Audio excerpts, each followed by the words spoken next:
तो इस तरीके की फिल्मों की बहुत आवश्यकता रहती है, क्योंकि कई समाज के लोगों को पता नहीं रहता है कि हमारे आजू बाजू क्या चला रहता है, किस मानसिकता के, किस विचारधारा के लोग हैं। तो ऐसी फिल्में कश्मीर फाइल्स हो गई, केरला स्टोरी हो गई, इस तरीके की फिल्मों के द्वारा सत्यता क्या है, मानसिकता क्या है, उसका रूट कॉज क्या है, वहां तक पहुंचने में एक मदद मिलती है। और उसका विरोध करना कहीं ना कहीं ये देश के लोकतंत्र को वास्तव में चोट पहुंचाता है। और जो विचारधारा, जिहादी विचारधारा, ये विचारधारा निश्चित रूप से भारत को खंड खंड में बांट देगी। जो मूवी सत्य बता रही हो तो उसको बिल्कुल रिलीज होना चाहिए। नमस्कार, आप देख रहे हैं एनबीटी और मैं हूं आपके साथ नमन मटकी। यदि बात करें तो देश में इन दिनों एक फिल्म उदयपुर फाइल्स को लेकर के लगातार चर्चा है। चूंकि इस फिल्म को कहीं ना कहीं अभी हाल फिलहाल में रोक दिया गया है, लेकिन दर्शकों की मांग है कि फिल्म जो है बड़े पर्दे पर रिलीज होनी चाहिए। वहीं दूसरा पक्ष जो है इस फिल्म को रोकने की मांग लगातार कर रहा है और यही कारण रहा कि वर्तमान में इस फिल्म पर रोक लगा दी गई है। और इसी के साथ साथ अब आने वाले वक्त में इस फिल्म को कब तक रिलीज किया जाएगा और कब तक ये फिल्म जो है बड़े पर्दे पर हमें नजर आएगी, इसे लेकर के संशय बरकरार है। हमारे साथ इंदौर के कुछ युवा हैं, उनके पास सीधे चलेंगे, उनसे जानते हैं कि फिल्म को रोका जाना कितना जायज है और क्या इस फिल्म को वाकई रोका जाना चाहिए था, या फिर इस फिल्म को रोककर कहीं ना कहीं एक ये संदेश देने की कोशिश की गई है कि आने वाले वक्त में जिस तरह से देश का माहौल खराब ना हो, या फिर देश के माहौल को कहीं ना कहीं खराब होने से रोकने के लिए इस फिल्म को कहीं ना कहीं रोका गया है। हमारे साथ युवा हैं, उनके पास चलते हैं, उनसे बातचीत करते हैं और जानते हैं कि इस फिल्म को रोका जाना कितना जायज उन्हें लग रहा है। क्या नाम है आपका? आदित्य सिंह। आदित्य जी, फिल्म को रोका गया है, उदयपुर फाइल्स फिल्म आनी थी, उसको वर्तमान में जो है रोक दिया गया है। अब आने वाले वक्त में फिल्म रिलीज होती है या नहीं होती है, संशय का एक विषय है। लेकिन एक युवा होने के नाते, एक जिम्मेदार नागरिक होने के नाते आप इसे कैसे देखते हैं? क्या वाकई इस फिल्म को रोका जाना जायज लगता है? उदयपुर फाइल्स जो फिल्म है वो 2022 की सत्य घटना पर आधारित है, जिसमें दो कट्टरपंथियों द्वारा कन्हैया लाल नाम के टेलर की हत्या कर दी गई थी, जिसका आधार केवल यह था कि उसने सोशल मीडिया पोस्ट को कारा नहीं था, समर्थन किया था। इस तरीके की विचारधारा थी। और उसके बाद में भी एक कन्फेशन वीडियो अलग से आया था जिसमें देश के प्रधानमंत्री को धमकी दी गई थी। तो अगर इस तरीके की जघन्य घटना होती है तो इस घटना को सत्यता से उजागर करना और समाज के बीच में प्रसारित करना एक कोई भी एक जिम्मेदार फिल्म मेकर हो गया, एक जिम्मेदार नागरिक का एक फर्ज होता है कि उसको समाज तक पहुंचाना चाहिए। तो इस तरीके की फिल्मों की बहुत आवश्यकता रहती है, क्योंकि कई समाज के लोगों को पता नहीं रहता है कि हमारे आजू बाजू क्या चला रहता है, किस मानसिकता के, किस विचारधारा के लोग हैं। लेकिन इस प्रकार की फिल्मों के द्वारा एक सही तरीके की जानकारी मिलती है, एक सही तरीके का माहौल बनता है कि हमें ये है, हमें इन सब चीजों से सतर्क रहना चाहिए। क्योंकि कई सारी घटनाएं हमको देखने को मिलती है जो होती है, लेकिन फिर भी लोग उसको सत्य समझ नहीं पाते हैं। अलग अलग तरीके के नैरेटिव बिल्डिंग जितने भी है, एनजीओज रहते हैं, इनके द्वारा ये संदेश फैलाया जाता है कि ऐसा है नहीं, जबकि ऐसा रहता है वास्तविकता। तो ऐसी फिल्में कश्मीर फाइल्स हो गई, केरला स्टोरी हो गई, इस तरीके के फिल्मों के द्वारा सत्यता क्या है, मानसिकता क्या है, उसका रूट कॉज क्या है, वहां तक पहुंचने में एक मदद मिलती है। इस तरीके से जैसे देखा जाए तो अमेरिका के अंदर जब उन्होंने अपनी संप्रभुता स्थापित करनी थी पूरे विश्व के अंदर, तो एक कल्चरल हेजेमनी करके टर्म है, उसका इस्तेमाल किया था। तो उन्होंने मीडिया का सबसे बड़ा हथियार लिया था। तो उस तरीके से जो मीडिया एक अच्छा हथियार हो सकता है जिससे सत्य को उजागर करा जा सके, किसी की एक पक्षीय को, फिल्म भी एक पक्षीय नहीं है, जो जो उसमें हुआ था वही चीजें ट्रेलर में बताई गई है। और इसी को लेकर सुप्रीम कोर्ट ने इसको एक अस्थायी रोक लगाई है। अस्थायी रोक का कारण केवल ये है जो कि ताकि केंद्र के पास अधिकार रहता है सेक्शन 6 के तहत कि वो किसी भी फिल्म को बैन कर सकती है, तो उस पर एक विचार करे। जबकि सीबीएफसी के जितने भी गाइडलाइंस है, सीबीएफसी के किसी भी गाइडलाइन के खिलाफ जा नहीं रही है। सर्टिफिकेशन हो सकता है, सर्टिफिकेशन ए से यू सर्टिफिकेशन हो जाए, लेकिन उसके अलावा कोई इसमें आपत्ति होनी नहीं चाहिए और समाज के सामने ये फिल्म जानी चाहिए ताकि पता चल सके कि घटना क्या हुई थी और आगे किस तरीके से सतर्क रह सकते हैं। दूसरी चीज ये कि अगर इस फिल्म को देखा जाए तो फिल्म में देखा जाए कि जिस तरीके से विरोध चल रहा है, जमीयत उलमाए हिंद द्वारा विरोध चल रहा है, इस तरीके से तो हर चीज पे कोई ना कोई विरोध होता है। कोई भी फिल्म बनेगी, कोई भी डॉक्यूमेंट्री बनेगी, कोई ना कोई तो उससे असहमत होगा ही। इतनी बड़ी 1600 से ज्यादा जातियों के लोग, अलग अलग धर्मों के लोग, भारत के अंदर विविधता है। तो इस विविधता के अंदर सबको, सबके हित को साधना तो संभव होता नहीं है, लेकिन फिर भी सत्य क्या है, सत्य को लेकर अगर आगे जाया जाए तो वो सही होना चाहिए। तो यही मेरा विचार है। चलिए, कुछ विधि के भी युवा हैं, उनसे जानने की कोशिश करेंगे कि आखिर क्यों इस फिल्म को रोका गया है और क्या आने वाले वक्त में कोई संभावना है कि ये फिल्म वापस से रिलीज होगी या फिर इस पे रोक जो है वो बरकरार रहेगी। चलिए, क्या नाम है आपका? विधि से जुड़े हुए हैं आप, क्या लगता है कि इस फिल्म पर रोक कितनी जायज है? कि आने वाले वक्त में हमको बड़े पर्दे पर देखने मिलेगी, या फिर जो पूरी न्यायिक प्रक्रिया आप देख पा रहे हैं, पूरी प्रक्रिया को समझ पा रहे हैं, उसके तहत आपको क्या लगता है कि क्या फिल्म रिलीज हो पाएगी, या फिर इसे अभी तो अस्थायी रूप से रोका गया है, आने वाले वक्त में स्थायी रूप से भी रोका जाने की कोई संभावना है? देखिए कल दिल्ली हाई कोर्ट का निर्णय आया, उसमें उन्होंने स्पष्ट रूप से कहा है कि ये पूर्ण रूप से जवाबदारी केंद्र सरकार को सौंप दी। उन्होंने पुनर्विचार का इसमें बात कही और अस्थायी रूप से ये रोक लगाई गई है। और जो जमायत उले हिंद जो ये जो संगठन है मौलवियों का, उन्होंने जो विरोध किया है और उसका जो आधार उन्होंने बताया है, वो आधार उन्होंने जो इस्लाम के विरोध में, इस्लामिक विचारधाराओं के विरोध में उसको उन्होंने पूरा सिद्ध किया है। पर वास्तविकता जब देखी जाती है और जो आदित्य जी ने जो बताया है, निश्चित रूप से ये जो घटना, ये बहुत ही जघन्य घटना हुई है। और ये जो घटना है और जो विचारधारा है, वो एक जिहादी विचारधारा है कि किसी ने किसी चीज को पोस्ट किया है। अभिव्यक्ति की आजादी भारतीय संविधान देता है सभी को, तो उन्होंने एक पोस्ट डाली, एक सामान्य सी पोस्ट थी, उसको शेयर किया था उन्होंने, और उस पर आप किसी का गला काट देना, ये भारतीय संविधान में जो सामाजिक न्याय की बात की गई है उसका साफ साफ रूप से यहाँ पर उल्लंघन करते हुए दिखाई देता है। तो इस प्रकार की घटना और इस घटना पर यदि किसी प्रकार की फिल्म बन रही है और उसका विरोध करना, कहीं ना कहीं ये देश के लोकतंत्र को वास्तव में चोट पहुंचाता है और लोकतंत्र को कहीं ना कहीं क्षति पहुंचाता है। तो निश्चित रूप से ये जो फिल्म बनाई गई है और इस फिल्म का जो विरोध हो रहा है, निश्चित रूप से अलोकतांत्रिक है और निश्चित रूप से ये रिलीज होना चाहिए, बड़े पर्दे पर आना चाहिए। क्योंकि जब हम सामाजिक न्याय की बात करते हैं, हम जब भारतीय संविधान की बात करते हैं, तो निश्चित रूप से वो समाज के वो बिंदु भी सामने आना चाहिए जो समाज को कहीं ना कहीं निचली ओर लेकर जा रहे हैं, जो कहीं ना कहीं समाज को क्षति पहुंचा रहे हैं। क्योंकि जो घटना कन्हैया कुमार के साथ हुई है वो किसी के साथ भी हो सकती है। जो विचारधारा, जिहादी विचारधारा, ये विचारधारा निश्चित रूप से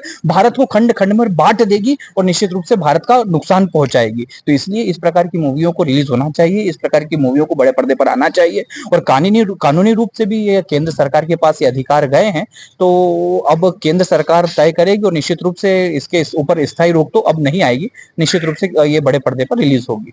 चलिए, एक पक्ष का कहना ये भी पड़ रहा है कि यदि फिल्म रिलीज हो जाती है तो उसके कारण कहीं ना कहीं एक ये संभावनाएं बनेगी कि देश में माहौल खराब होगा, या फिर देश में कहीं ना कहीं माहौल खराब होने की संभावना वो लोग जता रहे हैं। इसी के साथ एक पक्ष का ये कहना है कि अभी आरोपी जो है उन पर आरोप सिद्ध नहीं हुआ है, इस कारण से इस फिल्म को रोक दिया गया है। तो ये जितने तमाम तरह की दलीलें आ रही हैं, जितने तमाम तरह की बातें उठ रही है, क्या लगता है कितनी जायज इस फिल्म को रोकने के लिए है? देखिए, एक आरोप जो लग रहा है कि जो आरोपी हैं उन पर आरोप सिद्ध नहीं हुआ है, तो ये फिल्म किसी भी प्रकार के आरोपियों पर निर्भर नहीं करती है। ये फिल्म का उद्देश्य मात्र और मात्र उस विचारधारा को सामने लाना, समाज के सामने लाना है जो समाज अभी सोया हुआ है। उस समाज को ये बताना है कि ये किस प्रकार की विचारधाराएं काम कर रही है, कि यदि आपने उस विचारधारा पर काम नहीं किया, उस विचारधारा के विरुद्ध काम नहीं किया, तो निश्चित रूप से आपका भविष्य खतरे में, आपका अस्तित्व खतरे में है। तो ये किसी भी प्रकार से किसी भी व्यक्ति, आरोपियों को दोष सिद्ध करने वाला विषय नहीं है, ये विचारधाराओं वाला विषय है। ये कोई इस्लाम के विरोध में विषय नहीं है, ये विषय है उस कट्टरपंथ विचारधारा के विरुद्ध में जो कहीं ना कहीं भारत को नुकसान पहुंचा रहा है। तो ये जो विमर्श गढ़ा जा रहा है, जो विरोध खड़ा किया जा रहा है, जो आम जनमानस में ये भाव पैदा किया जा रहा है, इसके माध्यम से दंगे होंगे, फसाद होंगे, तो ये कानून व्यवस्थाओं पर प्रश्न चिन्ह है। और भी युवा हैं, उनसे भी हम बातचीत करेंगे और जानेंगे कि वो इस फिल्म के बारे में क्या सोचते हैं, कैसे इस फिल्म को देखते हैं। चलिए, आपका क्या नाम है? मैं अधिवक्ता भवानी आर्य। भवानी जी, कैसे इस फिल्म को देख रहे हैं? चूंकि अभी वर्तमान में यदि देखें तो फिल्म की रिलीज पर रोक लगा दी गई है। फिल्म रिलीज होनी थी, काफी इंतजार युवाओं को था कि फिल्म आएगी और हम उसको देखने जाएंगे, बड़े पर्दे पर फिल्म रिलीज होगी, लेकिन अब इसको अस्थायी रूप से जो है रोक दिया गया है। क्या लगता है कैसे इस पूरे फैसले को देखेंगे? माननीय न्यायालय ने अभी पुनर्विचार के लिए इस फिल्म को केंद्र सरकार के पास पहुंचाया है, लेकिन इस फिल्म को जैसे ही कहावत है, सत्य परेशान हो सकता है लेकिन पराजित नहीं हो सकता है। सत्य को कितना ही दबाया जाए, वो आज नहीं तो कल कहीं ना कहीं वो निकल करके बाहर आता है।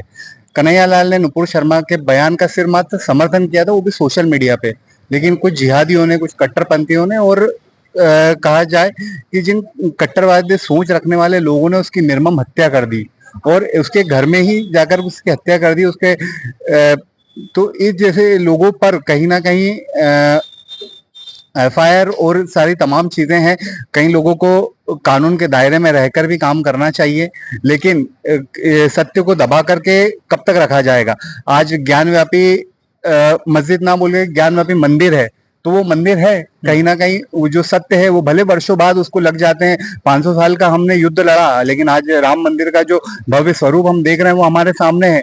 लेकिन उदयपुर फाइल्स जैसी मूवियां एक सत्य को बताने वाली, एक विचार करने वाली कि उस व्यक्ति के साथ में सिर्फ आज सोशल मीडिया पर समर्थन करने पर उसके साथ कैसी घटना हो सकती है। तो ये कहीं ना कहीं एक सीख भी हमको देती है। सीख के साथ साथ ये हमको बताती है कि समाज में उस कट्टर विचारधारा को समर्थन करने वाले लोग भी है। आपने ध्यान दिया होगा कन्हैया लाल की जब हत्या हुई थी, जब जो हत्या करने वाले लोगों का उतना विरोध नहीं किया था समाज के लोगों ने या कट्टरपंथी लोगों ने, लेकिन आज इस मूवी का, इस फिल्म का इतना विरोध हो रहा है कि जिसकी हदें सारी पार हो चुकी है। और आज कहीं ना कहीं वापस माननीय न्यायालय ने इस विरोध होने के बाद माननीय न्यायालय ने केंद्र सरकार के पास इसको पुनर्विचार के लिए भेजा है। क्या लगता है फिल्म जो आ रही है इस पर रोक लगा दी गई है, रिलीज पर कहीं ना कहीं रोक लगा दी गई है?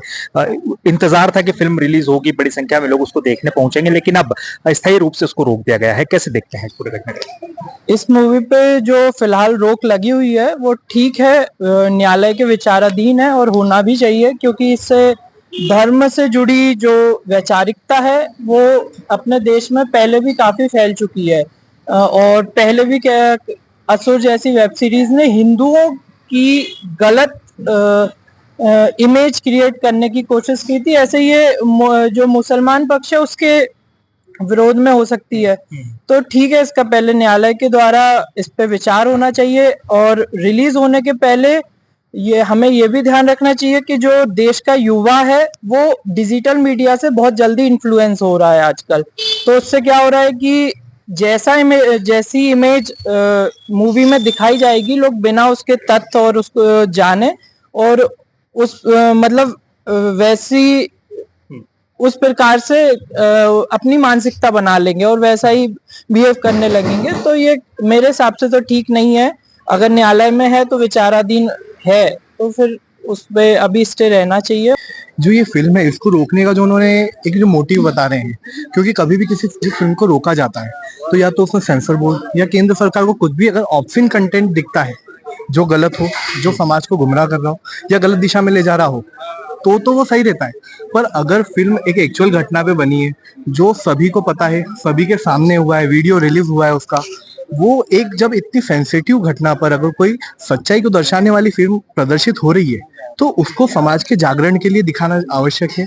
इसमें मुझे नहीं लगता कि कहीं से विधिक बाध्यता भी उत्पन्न होती है, क्योंकि अगर आप कोई एक्चुअल घटना दिखा रहे हो वो जिससे समाज में जागरण होना है और एक जो वर्ग है, एक जो वर्ग विशेष को इसमें दिखाया जाता है, जो मानसिकता दिखाई जाती है, वो मानसिकता को आप बचाने के लिए या कुछ लोगों को अवेयर करने के लिए अगर कर रहे हैं तो ये कहीं ना कहीं से इस फिल्म को रोका जाना पूरी तरह से गलत है।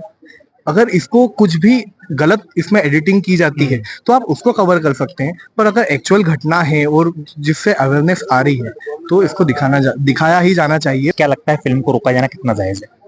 देखिए, सिनेमा जो होता है वो समाज का एक तरीके से दर्पण की तरह कार्य करती है। क्या है, आईना आदमी को देखने को मिलता है कि उसमें क्या गतिविधि है। आज के समय में हम देखें तो इंस्टाग्राम पे आप कुछ भी एट प्रेजेंट में करना चाहते हो तो वो एल्गोरिदम के थ्रू आने लगता है। क्यों आता है? क्योंकि हम वो देखना चाहते हैं कंटेंट। अभी के समय में क्या हुआ कि अगर एक घटना घटित हुई, क्या हुई, क्या पहलू था, लोगों को जानकारी पूरी नहीं लगती। Let us take an example कि अभी इंदौर में भी कुछ दिन पहले कोई एक मुद्दा चला था, उसमें भी किसी एक व्यक्ति ने एक हिंदूवादी नेता के ऊपर कमेंट करा कि अब इसका सर कौन तन से जुदा करेगा। तो इस तरीके की घटना हो रही है, बढ़ रही है, तो इस पे लगाम लगाने के लिए एक आईना तो चाहिए, और वो एक फिल्म ये हो सकती थी।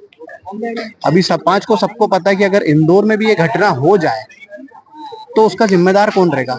वो न्यायालय को इस पे विचार करना चाहिए, क्योंकि अभी फिलहाल में ही परसों के दिन ही एक व्यक्ति ने कमेंट करा है। अब मान लीजिए अगर ये घटना इंदौर में होती है तो क्या जिनने रोक लगवाई इस पिक्चर पे वो ये जिम्मेदारी लेंगे? इस पे विचार होना चाहिए। चलिए, तो निश्चित तौर पे ये जो एडवोकेट है उनके बीच हम थे और सभी ने अपनी अपनी राय रखी है और सभी ने बताया है कि आखिर क्यों इस फिल्म को रिलीज किया जाना जरूरी है और क्या आने वाले वक्त में फिल्म बड़े पर्दों पर नजर आएगी या फिर इसे स्थायी रूप से रोक दिया जाएगा। इंदौर से एनबीटी के लिए नमन।